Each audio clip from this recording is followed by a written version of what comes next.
These are all some fun little ones I'm going to send my girls, and what they don't want, they can give away as Christmas presents. I recommend they all be cut, so to give them that nice glass finish. Some of the smaller ones can be tumbled. They'll have to get them a tumbler. This is one I cut, but I didn't have a rock saw. You want a rock saw to cut, but we used a jigsaw to cut it.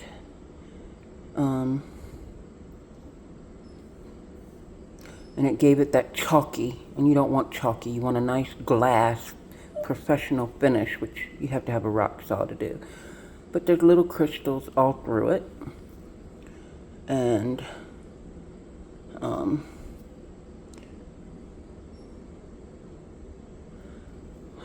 so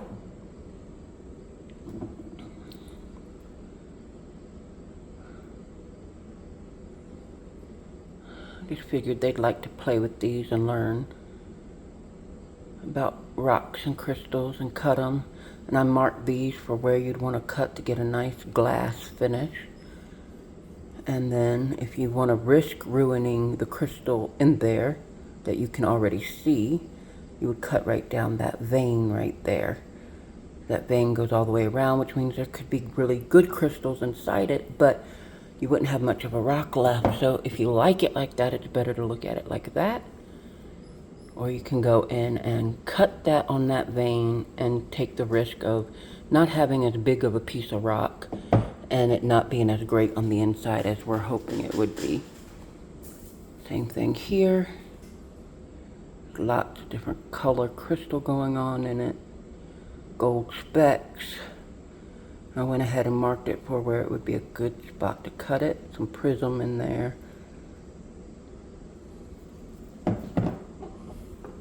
And all of these back here are all part of the same rocks that I had broke up, trying to see if there was anything good inside worth cutting the rock or taking it home for. And there was. And I marked some of the crystals with arrows because they might be harder to find. I didn't want them to think it was just quartz. I wanted them to, find the crystals. They wouldn't know what they were looking at or looking for. So I marked some with arrows. And again, this is where you should cut it. Get a nice glass shine to it, a professional edge. And if they want to take the risk, you go through that black vein. But I like them like that. I personally don't want to cut through the vein because the rock is already so small.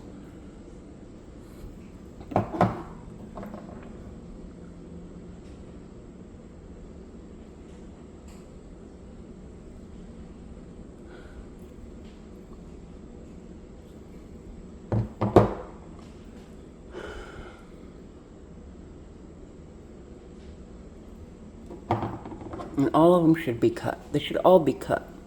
So this is shirts. It's a nice red and brown shirts, which shirts is fossilized. It can be anything really that gets fossilized over long periods, and depending on the chemical thing, it turns to shirt. So I just think that's so beautiful. I will probably leave it like this if I was going to keep it, just because I love the color and the way the colors come together. But it'll be up to them to play with and learn to cut and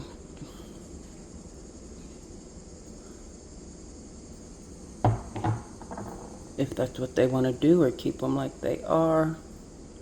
But I recommend they cut them and keep the better pieces. Give the other pieces away.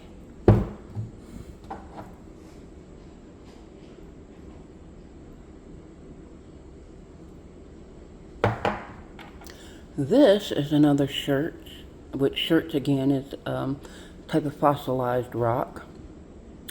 But the specks that are on it are a different type of crystal. It's where water freezes suddenly and it creates these almost like snowflakes or specks sometimes. Sometimes they look like trees. They grow and they look like little tree paintings on them. And it's a type of crystal that forms on the rock where water flows really, really fast. Which makes it really cool. I got really big pieces of it, but these were little pieces I don't need, don't want to carry around. And they can add them to their rock collection or find them homes with people who might want them. Now some of these are just river stone, but if you cut them and give them that nice glass finish, or if you tumble them, they make beautiful rocks, especially for jewelry and stuff. You can drill them after you tumble them and turn them into beads. So my girls love to do jewelry.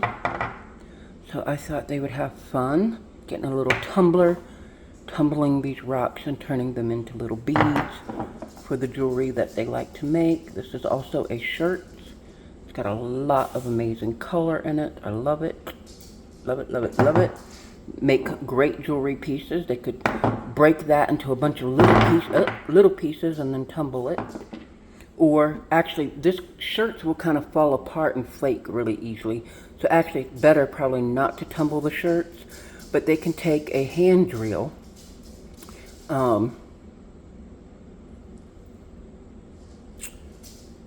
and drill out and cut pieces out of it with the drill and shapes and stuff.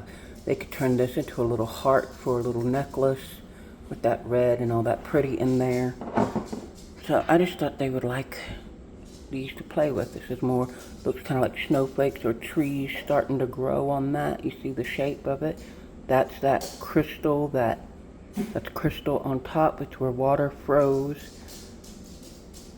and the temperatures changed suddenly, creating that crystal on top that looks almost like a tree. Sometimes they look like little specks when they aren't fully formed, like that.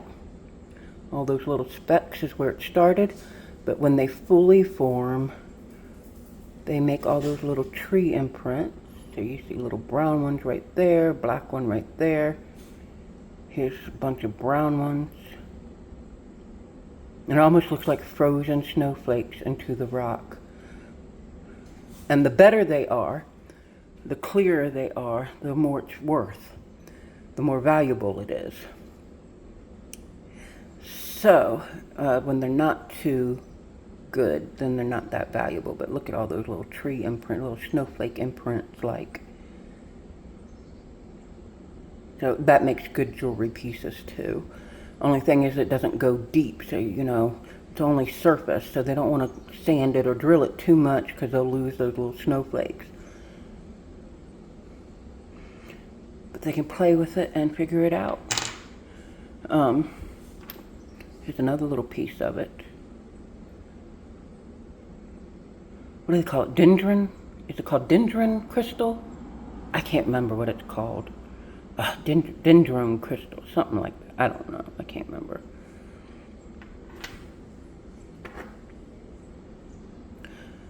But it pretty commonly grows on shirts. It really likes shirts to grow on. This is more shirts. Really likes shirts to grow on. Or not grow on, because it doesn't grow. It's not living. Oh, man. It's got a lot of crystallization pockets in it.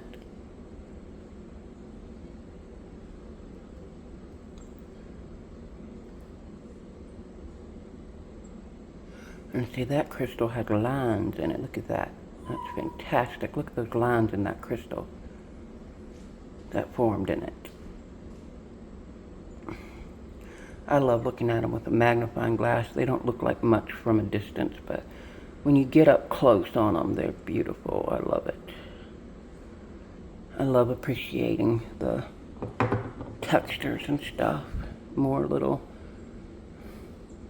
And see, I put Vaseline on pieces like this to make them shine better. If I'm just displaying them in a bowl, I'll cover them with Vaseline just to make the colors pop better, because once they dry, they don't look like much. See how that doesn't look like much? But when you put a little Vaseline just like the water, but that water dries up instantly. Vaseline will last for like a week or two. And when you do that, it just pops that color.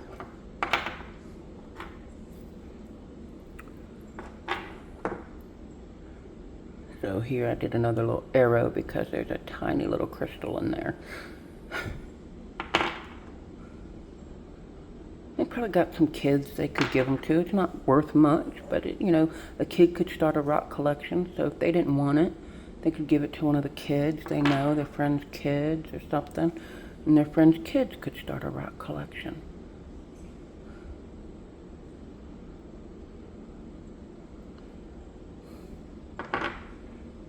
So that whole piece right here is crystal. On that side, you can see how that shines up real smooth and glass-like. And then it's raw and rugged on the back. A